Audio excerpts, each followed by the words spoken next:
ప్రభువైన యేసుక్రీస్తు నామమున మీ అందరికీ కూడా నా హృదయపూర్వకమైనటువంటి నిండు వందనాలు. ఈరోజు దేవుడు ప్రతి ఒక్కరితో ఆయన మాట్లాడుతున్నది ఏమిటంటే ఆశీర్వదించటం.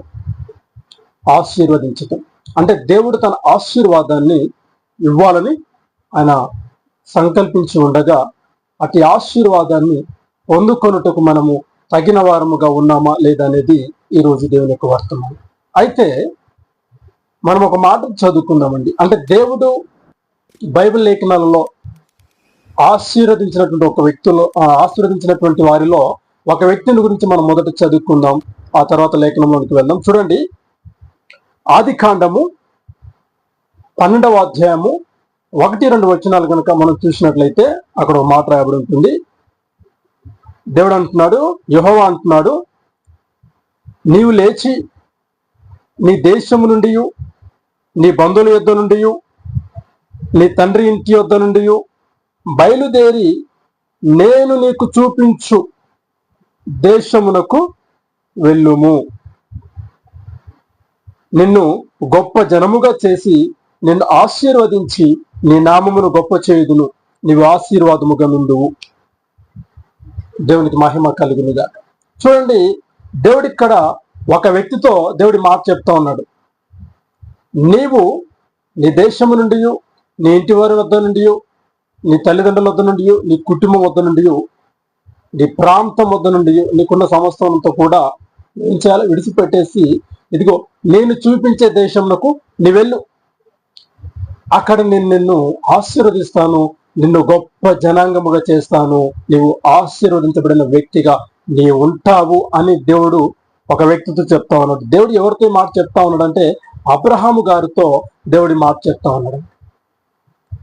దేవుడు అబ్రహాము ఎడల ఉద్దేశించినటువంటి కార్యాన్ని చేయనుద్దేశించాడు. అయితే అబ్రహాము నా ప్రాంతం నుంచి తీసుకెళ్లి దేవుడు చూపించినట్టు నా ప్రాంతానికి ఆయన్ని పంపించాడు. దేవుడు చూపించే ప్రాంతానికి ఆయన్ని పంపించాడు. అయితే అబ్రహాంతో దేవుడు మాట్లాడుతూ ఉన్నాడు, అబ్రహామా, నేను చూపించిన దేశానికి నువ్వు వెళ్ళు. ఇక్కడ ఉన్నదంతా వదిలే, నీ బంధువులను వదిలే, నీ కుటుంబం వదిలే, నీ దేశం విడిచిపెట్టి, నీకున్న ఆ ప్రాంతాన్ని వదిలిపెట్టి నేను చెప్పిన ప్రాంతానికి నువ్వు వెళ్ళు. నువ్వు వెళితే అక్కడ నేను ఆశీర్వదిస్తాను. దేవునికి మహిమ కలుగునుగాక. అని అంటున్నాడు, నిన్ను గొప్ప జనాంగముగా చేసి నిన్ను ఆశీర్వదిస్తాను, నీ నామమును గొప్ప చేస్తాను, నీవు ఆశీర్వాదముగా ఉంటావు అని అంటున్నాడు. ఎప్పుడు ఎంత జరుగుద్ది? ఎప్పుడు దేవుడు అబ్రహామును ఆశీర్వదిస్తానన్నాడు? ఎప్పుడు దేవుడు అబ్రహామును మరి ఆశీర్వదించి గొప్ప జనంగా చేస్తానన్నాడు? ఎప్పుడు నువ్వు ఒక స్థితి వచ్చినప్పుడు నువ్వు ఎప్పుడు చూసినా నువ్వు ఆశీర్వాదకరంగా నువ్వు ఉంటావు అని అబ్రహాంతో దేవుడు ఎందుకు చెప్తున్నాడు అంటే ఎప్పుడు ఇదే అంటే ఈ కార్యం ఎప్పుడు జరుగుతుంది అని ఆయన మాట్లాడుతున్నాడు. హల్లెలూయా. దేవుడు చెప్పాడు, నిజమే, నిన్ను గొప్ప జనంగా చేస్తాను, నిన్ను ఆశీర్వదిస్తాను, జనములకు నువ్వు గొప్ప వ్యక్తిగా నీవు ఉంటావు, నువ్వు ఆశీర్వదించబడినటువంటి వ్యక్తిగా నీవు ఉంటావు అని దేవుడు చెప్తా ఉన్నాడు. అయితే ఎప్పుడో తెలుసా? ఇదిగో నేను చూపించిన దేశానికి నువ్వు వెళ్ళినప్పుడు, నేను చెప్పిన మాటకు నువ్వు లోబడినప్పుడు, నేను చెప్పినట్టుగా యావత్తు నువ్వు చేసినప్పుడు నేను నిన్ను ఆశీర్వదిస్తాను అని దేవుడు స్పష్టంగా లేఖనాల ద్వారా మాట్లాడుతున్నాడు. అంటే దేవునికి మనము ఒక ప్రత్యేకమైనటువంటి వారముగా మనం ఉండాలి అనేది ఆయన యొక్క ముఖ్య ఉద్దేశం. హల్లెలూయా. ఇప్పుడు దేవుడు చెప్పిన మాట మనం వినకుండా ఈ లోకంలో మనం ఉన్నట్లయితే, లోకానుసారంగా మనం జీవిస్తున్నట్లయితే, మన ఆలోచనకు తగ్గట్టుగా సరే దేవుడు చెప్పాడులే, ఇది కాకపోతే ఇంకోటి ఏదో ఒకటి చేస్తాం, ఆయన చెప్పింది మనం చేస్తాం అంతే, ఈ మార్గం కాకపోతే ఈ మార్గంలో వెళ్తాం, మనం ఆయన చెప్పింది చేయాలి, ఇటు పోతే ఏంటి, ఎలా చేస్తే ఏంటి అని అనుకొని నిర్లక్ష్యంగా మనం ఉంటే మనం ఒక ప్రత్యేకించబడిన వారముగా మనం ఉండము. అయితే దేవుడు అంటున్నాడు, మీరు ప్రత్యేకించబడిన వారుగా మీరు ఉండాలి అనేది నా యొక్క ఉద్దేశం అని దేవుని యొక్క సంకల్పం తెలియపరచబడతాం. అబ్రహాం తెలియపరిచాడు. అబ్రహాం ఏం చేయాలనుకున్నంటే ప్రత్యేకపరచాలనుకున్నాడు, వేరుపరచాలనుకున్నాడు, ఒక ప్రత్యేకమైన వ్యక్తిగా అబ్రహాం దేవుడు చూడాలనుకున్నాడు. అందుకే ఆయన ఉన్న దేశం నుండి, ప్రాంతం నుండి, ఆయన బంధువుల యొద్ద నుండి, సమస్తము నుండి కూడా ఆయన్ని వేరుపరిచి దేవుడు ఏదైతే ప్రాంతాన్ని చూపించాడో ఆ ప్రాంతానికి వెళ్ళమని దేవుడు చెప్పాడు. అయితే అబ్రహాము ఆయన మాటకు లోబడ్డాడు. అబ్రహాం గారు ఆయన మాటకు లోబడ్డాడు, దేవుడు చెప్పినట్టుగానే చేశాడు. ఎటు వెళ్ళాలో తెలియనటువంటి పరిస్థితులలో, గమ్యం ఏమిటో తెలియనటువంటి పరిస్థితులలో, ప్రయాణం ఏమిటో తెలియనటువంటి పరిస్థితులలో ఆయన ప్రయాణాన్ని కొనసాగించాడు. దేవుడు చెప్పిన రీతిగా ఆయన మార్గాన్ని చూపిస్తూ ఉంటే అబ్రహాం గారు వెళ్ళిపోయారు. దేవునికి మహిమ కలుగును. దేవుడు చెప్పినట్టుగా చేశాడు. దేవుడు ఒక మాట అన్నాడు కదా, నేను నిన్ను ఆశీర్వదిస్తాను, గొప్ప జనాంగంగా నిన్ను చేస్తాను, నువ్వు ఆశీర్వాదకరంగా ఉంటావు, నువ్వు ఘనమైన వ్యక్తిగా ఉంటావు అని. ఆ మాట అబ్రహాం జీవితంలో అది నెరవేర్చబడింది. దేవునికి మహిమ కలుగునుగా. జనములకు తండ్రి ఎవరయ్యా అంటే అబ్రహాము అంటారు. మన పితరుల తండ్రి ఎవరంటే అబ్రహాము అని అంటారు. హల్లెలూయా. ఎందుకు అంటే అబ్రహాము ఆశీర్వదించబడినటువంటి వ్యక్తి. ఎందుకు ఆశీర్వదించబడ్డాడు? దేవుడు అబ్రహామును ఆశీర్వదించాలనుకున్నాడు కదా. అయితే వెంటనే అబ్రహాము దేవుని యొక్క మాటకు లోబడటాన్ని బట్టి ఆయన ఆశీర్వదించబడ్డాడు. అబ్రహామాన్ని నేను ఆశీర్వదిస్తాను, ఈ ప్రాంతానికి వెళ్ళు అని అనగానే, వెళ్తలే ప్రభువా, నాకు వీలు పడ్డప్పుడు వెళ్తలే ప్రభువా, నువ్వునైతే ముందు నన్ను ఆశీర్వదించు, తర్వాత చూద్దాంలే అని అబ్రహాం అన్నాడా? పోనీ నా కుమారుడా, మరి నీకు నచ్చినప్పుడు నువ్వు వెళ్ళిపో, ఇవన్నీ నేను ఆశీర్వదిస్తాను అని చెప్పి దేవుడు ఆశీర్వదించాడా? లేదు. దేవుడు చెప్పిన మాటకు అబ్రహాం లోబడ్డాడు, ఆ ప్రాంతానికి వెళ్ళాడు. ఆ ప్రాంతంలో అబ్రహాం ఆశీర్వదించబడ్డాడు. ఆకాశ నక్షత్రపులన్నీ, ఆ లెక్కలేని సమూహం అంతటి జనాంగాన్ని అబ్రహాం గారికి దేవుడు అనుగ్రహించాడు.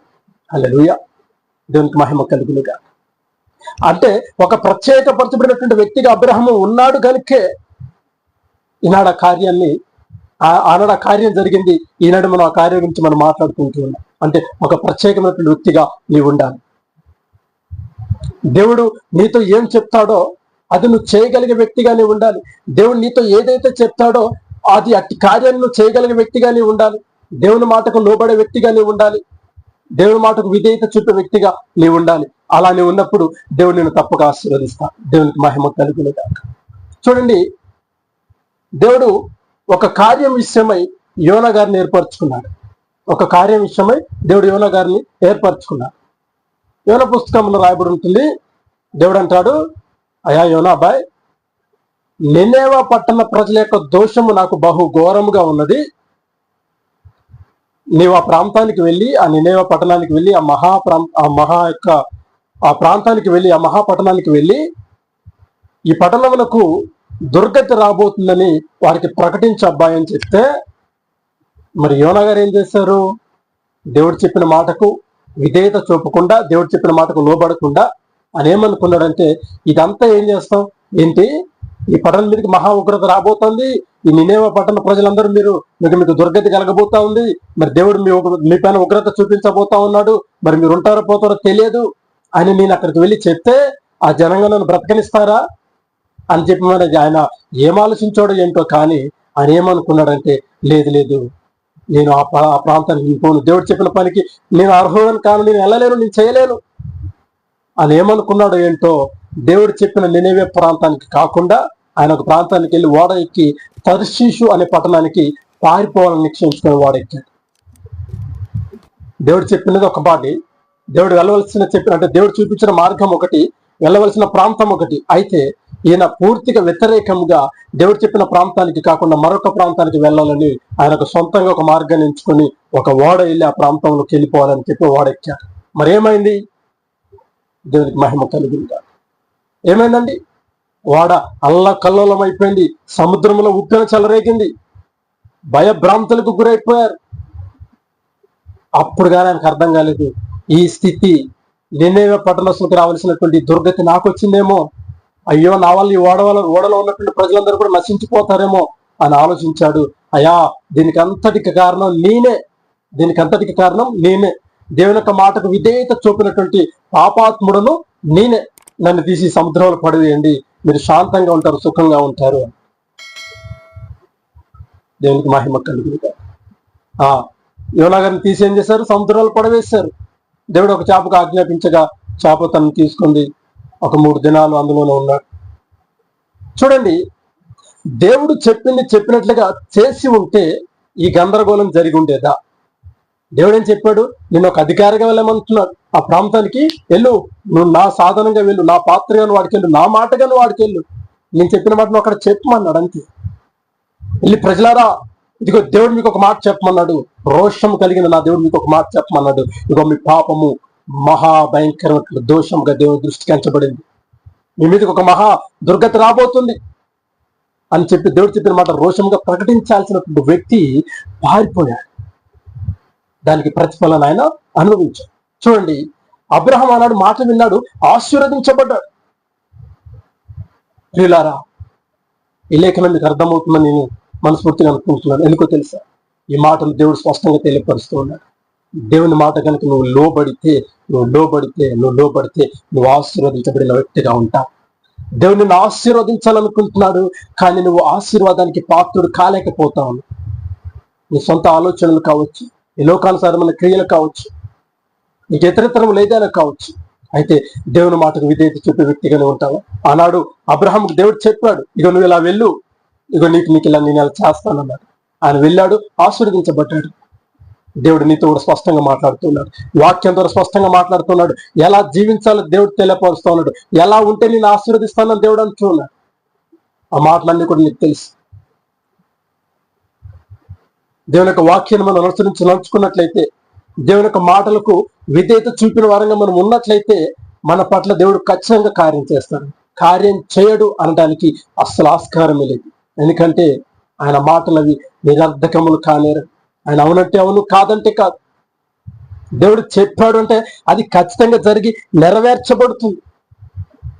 అయితే మనము చీకటిలో ఉన్న వారము కాకుండా ఆయన వాక్యమైన వెలుగులో నివసించే వారంగా ఉండాలి. ఆయన వాక్యాన్ని ఎత్తిపట్టుకున్న వారంగా ఉండాలి. ఆయన వాక్యం ద్వారానే మనము ముందుకు వెళ్ళాలి. ఆయన వాక్యాన్ని ఆధారంగా చేసుకుని మనం జీవించినప్పుడు ఆయన మనతో ఏదైతే చెప్పాడో మనం అది చేయడానికి ఇష్టపడతాం. మన దేహము దేవునికి ఆలయమై ఉన్నది కనుక, అంటే దేవుడు మనల్ని ప్రత్యేకపరచాలనుకుంటున్నాడు. ఒక ప్రత్యేకమైన వ్యక్తిగా మనం చూడాలనుకుంటున్నాడు. మన దేహంలో ఆయన ఉండాలనుకుంటున్నాడు. అలాంటప్పుడు మనము ఆయన ఏదైతే ఉద్దేశించాడో ఆయన ఉద్దేశానుసారంగా జీవించే వారముగా మనం ఉండాలి. అలాగా మనం ఉన్నప్పుడు ఆనాడు అబ్రహామును ఆశీర్వదించిన దేవుడు ఈనాడు నిన్ను ఆశీర్వదిస్తాడు. ఇలా ఈ వీడియో చూస్తున్న వారిని ఆశీర్వదిస్తాడు. ఈ మాటలు వింటున్న ప్రతి ఒక్కరిని కూడా దేవుడు ఆశీర్వదిస్తాడు. నమ్మిన వారు, విశ్వసించిన వారు తలలో ఉంచండి. చిన్న ప్రార్థన చేస్తాను. సర్వోన్నతుడా, సర్వాధికారి, సత్యవంతుడా, నీకు వందనాలు. ఇదిగో ప్రభువా, ఈ దినం మీరు మాతో మాట్లాడిన మాటను బట్టి నీకు వందనాలు ప్రభు. ఎవరైతే నీ మాటకు విధేయత చూపుతారో, ఎవరైతే నీ మాటకు లోబడతారో, ఎవరైతే నిన్ను వెంబడిస్తారో ప్రభు, ఇది వారిని ఆశీర్వదించిన దేవుడు. అలాంటి అబ్రహామును నీ మాటకు విధేయత చూపినానా మీరు చూపిన ప్రాంతానికి వెళ్ళినప్పుడు తండ్రి, అబ్రహామును తండ్రి గొప్ప జనాంగము చేసిన దేవుడు, ఆశీర్వదించిన దేవుడు ప్రభు. ఈ దినం మీ మాటలు ఎంతమంది బిడ్డలైతే వింటున్నారో వారిని కూడా ప్రభు మీరు దీవించండి. వారు ప్రభు నీ మాటలకు లోబడే విధేయత కలిగే మనసును బిడ్డలకు అనుగ్రహించండి. అయా, నీ కృపగల హస్తాలకి మాట్లాడుతున్న ప్రతి బిడ్డను అప్పగిస్తూ, ఈ పరిచర్యను అప్పగిస్తూ యేసయ్య పరిశుద్ధ నామమున అడిగి ప్రార్థన చేస్తున్నాము తండ్రి. Amen, amen, amen. God bless you all. నందు ప్రియులకు నా యొక్క హృదయపూర్వకమైనటువంటి నిండు వందనాలు. ఈ వీడియో చూస్తున్న ప్రతి ఒక్కరూ కూడా ఈ యొక్క ఛానల్ను లైక్ చేయండి, అలాగే ప్రతి ఒక్కరికి షేర్ చేయండి.